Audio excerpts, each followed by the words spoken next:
आज हम बात करेंगे संचित कर्म की।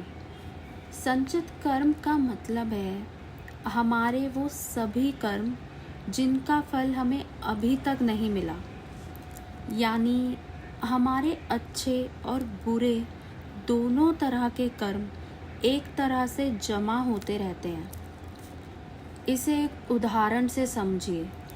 मान लीजिए एक आदमी लोगों के साथ धोखा करता है, झूठ बोलता है, दूसरों का हक मारता है, लेकिन फिर भी उसकी ज़िंदगी में सब कुछ ठीक चल रहा है।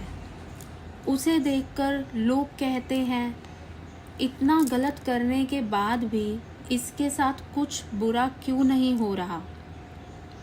ऐसा इसलिए हो सकता है क्योंकि उसके आज के बुरे कर्म अभी संचित कर्म में जमा हो रहे हैं।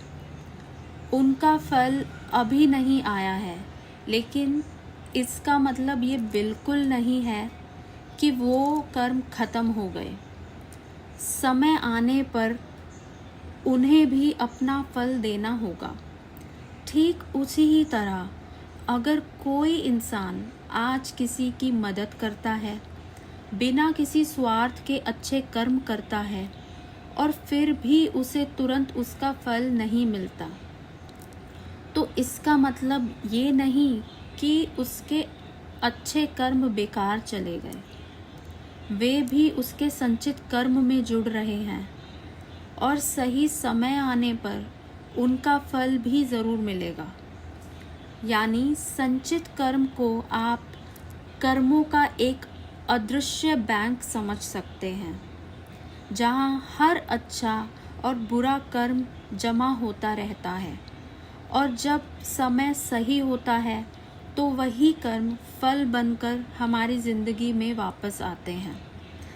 इसलिए कभी ये मत सोचिए कि किसी का बुरा करके कोई बच गया या अच्छा करके कुछ मिला नहीं। कर्म का हिसाब कभी ख़त्म नहीं होता, बस उसका समय अलग अलग होता है। तो यही है संचित कर्म।